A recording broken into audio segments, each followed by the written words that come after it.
Hi, Morning Star. Good afternoon, good evening, good day to all of you who are joining us for this Wednesday Bible study meditation. I'm excited to be with you. In the absence of our pastor, Reverend Earl Jones Jr., he asked me to come on and to just offer the reflection on our Bible study lesson for today. And as many of you know, we are still studying the fruit of the Spirit. For those of you who do not have the book, this is the book. It's called Fruit of the Spirit, and it's 48 Bible studies looking at all the fruits of the Spirit. And we've been doing it all year, having a great time in our individual classes. We have our young adult class, our women's class, and our men's class. And we also have our class at noon with our seniors. And you can find all that information online. But we are now looking at kindness. And this is our second week of studying this fruit of the Spirit, kindness. And specifically, we're looking at it from the perspective of showing kindness to others. And the two focal scriptures are coming from the Gospel of Matthew, chapter 10, verses 40 through 42, and the Gospel of Mark, chapter 9, verses 33 through 37. And in studying this lesson, I think there's so much that we're going to get out of it. So I encourage all of you, after you watch this short broadcast, that you join our Bible study classes. Like I said, we have one for our seniors at noon, and then we have our evening classes at 7 p.m.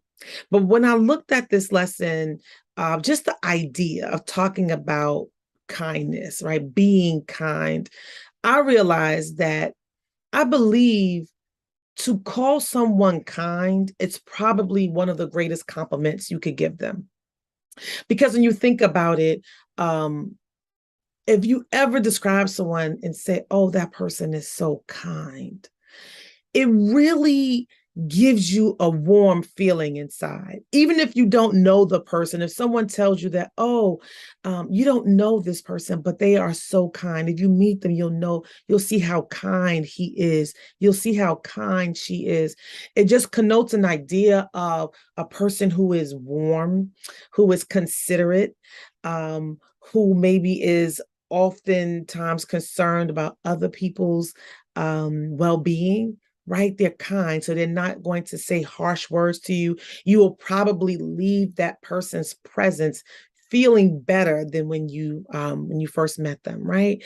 And so looking at this fruit of the Spirit, we're all working on cultivating all of the fruits of the Spirit. And right now we are delving into how to cultivate this fruit called kindness.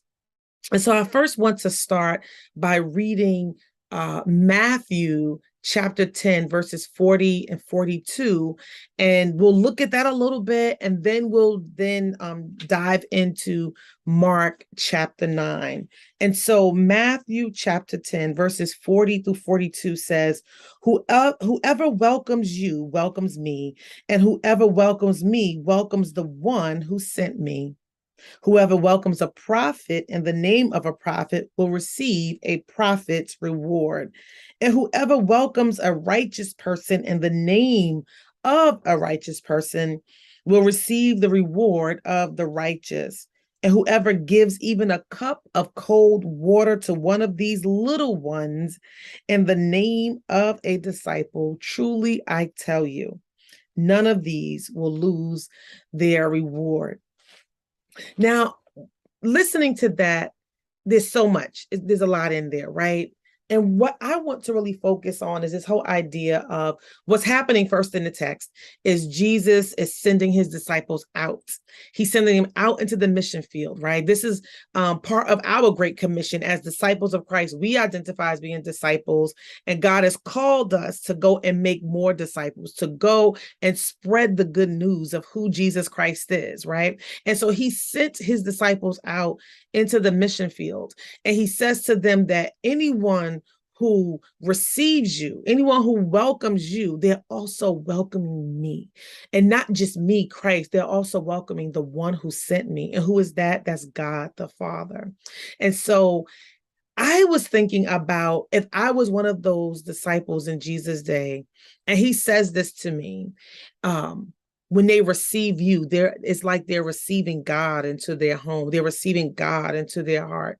I thought about the fact that the disciples could get a big head. I could get a big head, right? People can develop a God complex when they have when we have an understanding that we are God's representatives.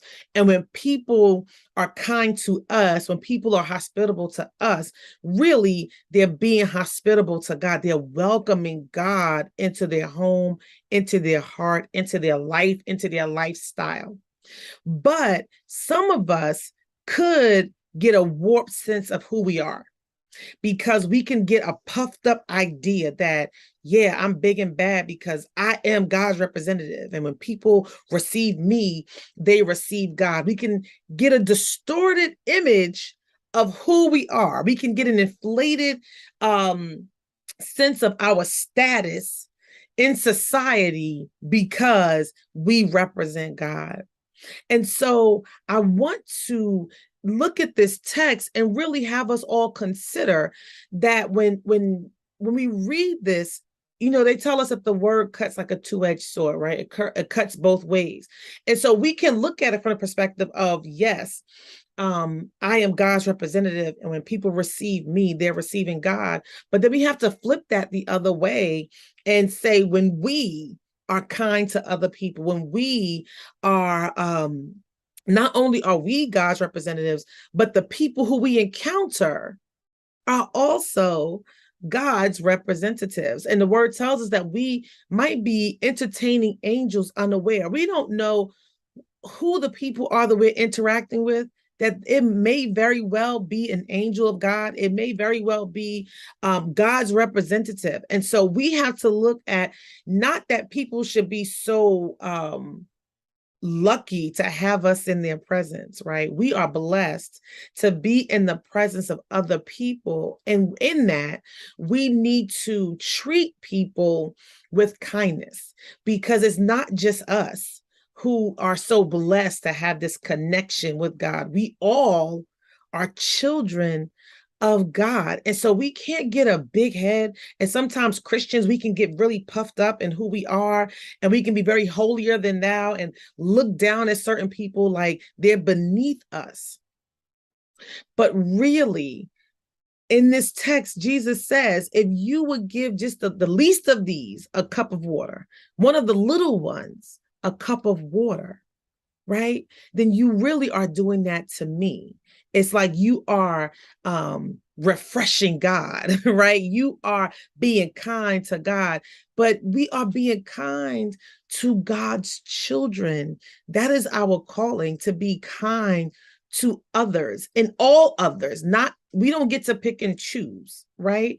And so I really wanted us to think about that in terms of our personalities and our opinions of ourselves as Christians. Sometimes we get a big head. And I believe that it could happen, and it did happen in the text with the disciples, because we know the disciples on more than one occasion, they had gotten into disputes with each other about who was the greatest of them all. Right. And so as I mentioned that, I want to jump to Mark chapter 9, verses 33 through 37. And it says, then they came to Capernaum, and when he was in the house, he asked them, and this is Jesus, when Jesus was in the house, he asked the disciples, what were you arguing about on the way? But they were silent, for on the way they had argued with one another who was the greatest.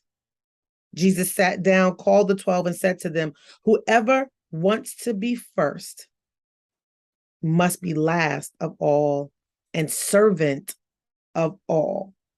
Then he took a little child and put it among them And taking it in his arms, he said to them, "Whoever welcomes one such child in my name welcomes me.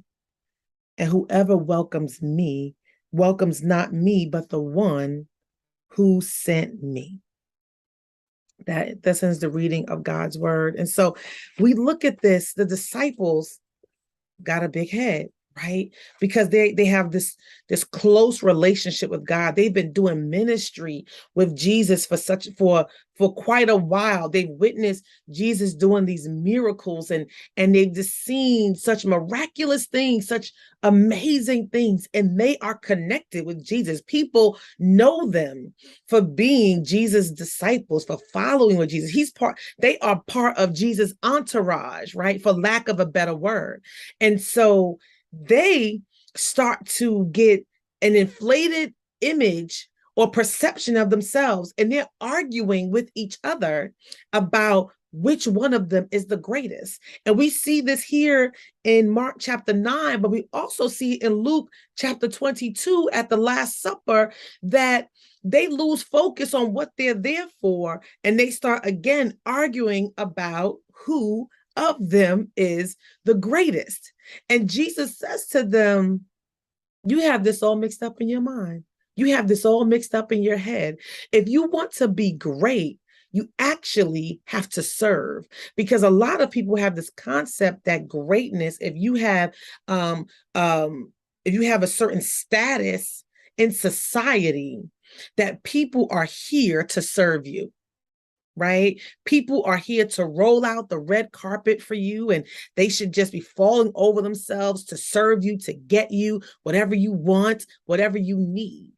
But Jesus is telling them that no, that you have the wrong idea of what greatness really looks like. And if you want to be great, then you have to be last. You're not going to be the first. You're going to be last. And you're not going to be the one who is being served, because greatness is not about how many people come to serve you. Greatness really is about how many people have you served. And so Jesus says, if you want to be great, then you need to serve the least of these. And he picks up a child, right? And in the text, it says they never identified the gender of the child. So it could have been a boy child or a girl child. And we know back then in the patriarchal society, there was this image of like boys had a greater value than girls. But even then, back in those days, children in general weren't really revered. They were considered socially invisible, almost like a non-person. Kids really didn't matter that much in society. They had no social value.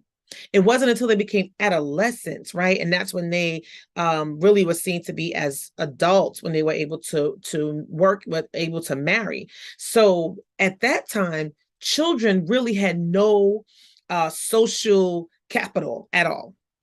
And so Jesus picks up this child and says that if you want to be great, then you have to be like this child, right? He says, he took up a child, put it among them, and taking him into his arms, said, "Whoever welcomes one such child in my name welcomes me." And what that says is that Jesus identifies with the lost, with the lonely, with the overlooked, right? With the outcast of society. That's who Jesus equates himself with. Not, we think it's all this with the, like we just saw the funeral for Queen Elizabeth, and all the pomp and circumstance was beautiful, how they revered this monarch who reigned for over 70 years, right? But Jesus is saying the greatest of all of us is a little child. And a child represents dependence, right? And powerlessness. And God is saying, I liken myself to a child. So if you want to be great, you got to humble yourself. And so when we think about this idea of how we're going to cultivate kindness within us, what does that mean? It means that we need to show care and concern for everybody. That we don't look at certain people as being deserving of kindness, right? We shouldn't see that there are some people who are more important than others. We have to constantly remind ourselves that it's in the least of these, whatever we identify, and whoever we identify as the least, that is who Jesus is concerned about. And we, as God's disciples, we should be concerned about them too. Because at any time, any of those people, we could be entertaining angels unaware. And so wherever we are, we have to show kindness to people, even when it's inconvenient, because that's when it's most difficult, right? Is when we are busy, we are caught up in our lives and all the things that we have going on. Do we have time to be kind to the beggar on the street who, while we're at a light, they're coming and knocking on our window asking for change? Now, sometimes we say no because we don't have it or we feel like we're not safe. But if you have it and it's okay to do so, will you help this person? Will you show kindness? And even if you don't have anything to give in terms of monetarily, can you show that person respect? Can you show them love? Can you show that person God's love? This beggar on the street with dirty clothes who smells really bad, can we be kind? Then can we treat them just as well as we would someone like Queen Elizabeth? Sometimes it may be the person at our job who annoys us the most, that chatty coworker who just drives you crazy, right? Can you be kind to that person, even though it pains you? Can you be kind? Because kindness is something that we show even in times of inconvenience, right? We're not always going to get it right. We're not always going to be perfect, I know. But at the end of the day, can we say that I was kind to someone today? I showed respect. I showed love. I showed consideration to somebody today. And not just the people in my circle, my family and my friends, but could I do it for a stranger? Could I do it for the least of these? Because we have to abandon our notion of what social status is, because Jesus does not care about our titles. Jesus does not care about social status at all, because our social status can get us courtside seats at Madison Square Garden, but our social status can't get us a Christ side seat in heaven. And so we have to make sure that we are focused on the right things. And at the heart of it, as disciples, if we're going out there and we're going out there to win souls for Christ, you will not win any souls if you're a mean and nasty person. Kindness will get you way further than being mean and nasty or being indignant or being so high and mighty and so super spiritual. At the end of the day, we have to remember that kindness is what people need today. We don't know what people are dealing with. We have no idea of all of what people deal with on a daily basis.